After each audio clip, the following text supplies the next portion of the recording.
pé tá bá gbé Kùránì kalẹ̀, tá bá gbé Bíbélì kalẹ̀, tá bá gbé Ọ̀rúnmìlà kalẹ̀, àwọn mẹ́tẹ̀ẹ̀ta yẹn wọn ò lè sọ̀rọ̀, wọn ò lè wí nǹkan kan, òkú ni mẹ́tẹ̀ẹ̀ta yẹn. Ẹ̀mí táwa fi ń mí la máa fi sọ gbogbo tí ń bẹ mẹ́tẹ̀ẹ̀ta yẹn la máa sọ di alààyè, nítorí pé òun ní mí nínú wa tá ń pè lẹ́mìí. Ẹ̀mí tí ń bẹ lára mi sìn ni màá fi ké Kùránì, ẹ̀mí tí ń bẹ lára mi òun ni màá máa fi ka Báíbù, ẹ̀mí tí ń bẹ lára mi òun ni màá máa fi tó dùn. Ẹ ti rí wípé gbogbo ẹni ó há Kùránì sórí, tẹ́ ẹ bá ṣí agbárí rẹ̀ ẹ̀ tó bẹ́ẹ̀ kẹ́ ẹ bá pé ibi ni wọ́n hàn kíní yìí sí. Ẹni ó há Báíbù sórí, tẹ́ ẹ bá ṣí orí rẹ̀ ẹ̀ ní bá ń bẹ̀.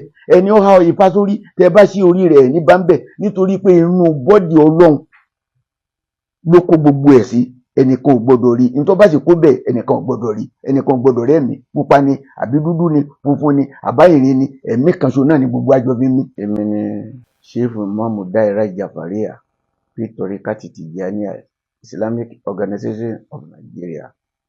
Èmi ni Imamu Shafi Abdulkadir Agbosoye. Adúpẹ́ fún Ọlọ́run. Ìlú ọ̀dọ̀ tèmi ní Adó-Odò ní Ogun State. Ibẹ̀ ni àwa ti wá, ibẹ̀ ni wọ́n bí wá sí, ibẹ̀ la dàgbà sí, ká tó wá sí ìlú Èkó mi báyìí. Mo parí àbí dúdú tó ẹbí ń bẹ̀rù rẹ̀ ní gbogbo ìgbà. Táwọn àbá sọ wípé wà ìdá kàràtà Al-Qur'ani fastaizi billahi. Ṣé bá fẹ́ ka Al-Qur'ani kọ́ sọ pé a'udhu billahi minash shaitani rajim bismillahir rahmanir rahim. Kí ló dé tó wá kọ bísímìláì tó pé àwùjù lọ́kọ́kọ́ lọ́ọ́ bẹ̀rẹ̀? N tá ń pè ní Ọlọ́run dé Yorùbá ni ẹni tó ní ọ̀run ni wọ́n ń pè ní, làwa wípé ẹni tó ní odidi ọ̀run àtayé olódi olú ọ̀run ló di Ọlọ́run. Ẹni tó ní ọ̀run fi ń pè ní Ọlọ́run lédè Yorùbá.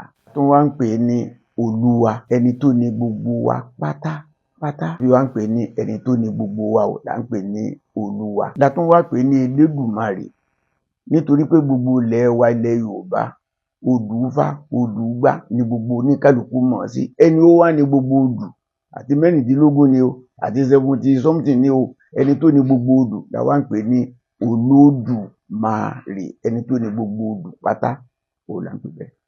Nítorí Ọlọ́run fi wájú ara ẹ̀ ní gbogbo ẹ̀sìn. Àkọ́kọ́ èyí tó jẹ́ ká fi mọ̀ yí pé òun nìkan ṣo ní gbogbo ẹ̀ tó júwe fún àná Muhammad sallallahu alayhi wa sallam. Òun ni Lárúbáwá kan tó kó gbogbo wa papọ̀. Òun ni la ilaha illa Allahu. Òun ni pé kò sí kinní kan àtẹ̀mí. Lédè Yorùbá ẹ̀ tá bá fẹ́ tu, kò sí kinní kan àtẹ̀mí Ọlọ́run. Nítorí pé ẹni pé gbogbo ohun tó Olúwa dá pátá gbáà, òun ni bẹ̀rẹ̀, òun láàrin, òun lòpin. Gbogbo ohun tó wá dá sínú gbogbo ayé yìí pátá gbáà, kò sọ fún wa pé ìkan nínú gbogbo ohun tóun dá kò dá o. Kò sọ fún wa. Ó ti dá gbogbo ẹ̀ tán kó tó dá ọmọ ẹ̀dá èèyàn. Ó ti dá gbogbo ayé, ó ti dá gbogbo ohun tóun sínú ẹ̀ ní gbogbo nǹkan tó dá. Ó dẹ̀ ti gbẹnu Ádámọ̀. Ohun tó ń pè ní Ádámọ̀ ó ní ènìyàn. Kì í ṣe pé Ádámọ̀ kan tá a máa rí pé odidi ẹ̀dá kan báyìí ni. Ohun tó ń pè ní ènìyàn tá a fi ẹ̀jẹ̀ tí ó máa rọ̀nù ara rẹ̀ tá ń pè ní ènìyàn. Níjọ́ tó ti dá wa ló ti sọ gbogbo nǹkan tóun dá yẹn lédè gbogbo wa pátá. Torí pé tẹ́ ẹ bá dé èdè ti Yorùbá bó ṣe fẹ́ sọ wá tán, nítorí pé òun ló ní gbogbo wa pátá. Ṣùgbọ́n ó ti tóbi jù. Ohun tó bá tóbi jù ó ti súnmọ́ wa jù. Ohun tó bá súnmọ́ yẹn jù èèyàn ò ní rí, nítorí pé òun ló súnmọ́ wa jù ni ò jẹ́ ká rí. Lóbi dàbẹ́ ni pé dàbí ń pè ní Allahu Akibaru. Ohun tó tóbi tó yẹ pé a gbọ́dọ̀ bá gbogbo nǹkan nínú rẹ̀, òun náà ń pè ní Ọlọ́run. Kò ṣe yọ kinní kan kó pé kò sí nínú ẹ̀. Inú ara Ọlọ́run ni, nínú sánmọ̀ ara Ọlọ́run ni, ilẹ̀ ara Ọlọ́run ni, omi ara Ọlọ́run ni, ẹja ara Ọlọ́run ni, gbogbo kòkòrò ara Ọlọ́run ni, ohun tó dùn ara Ọlọ́run ni, ohun tí ò dùn ara Ọlọ́run ni. Kò sí nǹkan kan òun ló ní gbogbo ẹ̀. Nítorí pé gbogbo nǹkan, all things belongs to Almighty Allah. Gbogbo nǹkan ló kángun sọ́lọ́run. Ìgbàgbọ́ tó ní kálukú wá ní, nítorí pé Ọlọ́run ò ṣe é rí nírí mi rí ọ. A máa gba bí kọ̀ọ̀kan nígbàgbọ́ sí ni. Ẹlòmíín nígbàgbọ́ sọ́lọ́run látara àná Muhammad sallallahu. Àwọn kan nígbàgbọ́ sí látara Jésù. Àwọn kan nígbàgbọ́ sí látara ewé àtogbò. Àwọn kan nígbàgbọ́ sí látara Ọ̀rúnmìlà. Àwọn kan nígbàgbọ́ torí pé gbogbo ń ta nígbàgbọ́ sí yẹn ìgbàgbọ́ wa nítorí pé ẹ̀mí kan ṣo ni gbogbo àjọ bí ń mí. ẹ̀mí yẹn ló sì fi dá gbogbo nǹkan. Ìgbàgbọ́ ara wa ní ṣiṣẹ́ lára gbogbo ohun tá a máa ń dákọ̀, kì í ṣe kíní tá a gbé kalẹ̀ yẹn ni ó jẹ́ tó lágbára. Ẹ̀mí tá a fi ń mí nìgbàgbọ́. So òun ló dàbẹ̀ ni pé níbi tó ní kálukú bá belongs ní ìgbàgbọ́ rẹ̀ máa gbé. Bẹ́nìkan ò bá nígbàgbọ́ sórí nǹkan kan ò ní dáhùn. Kì í ṣe kíní ẹni ń dáhùn, Ọlọ́run ní ń dáhùn. Ọlọ́run ní ń dáhùn lára gbogbo nǹkan pátá. Nísìnyí bára wa ṣe wà yìí nísìnyí, ẹ̀mí tí ń bẹ lára wa tàbí mí yìí lọ́wọ́ yìí, gbogbo tí ń bẹ nínú ara mi pátápátá gbogbo ẹ̀ ló dáa. Kò sí tí ọ̀dá ń bẹ. Gbogbo ohun tó sì wà nínú àgọ́ ara mi òun ló wúlò fún mi.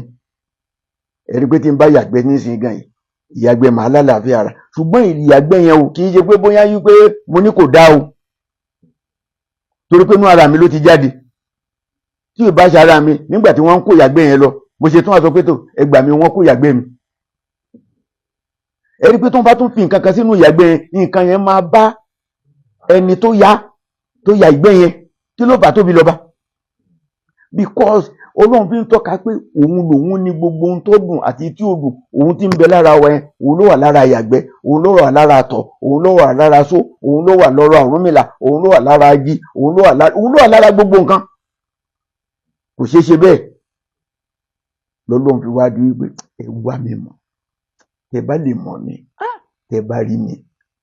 Ẹ̀bùn tí mo fún oníkálukú torí pé ṣéèpù wa, ẹ rí pé kò jọra wa.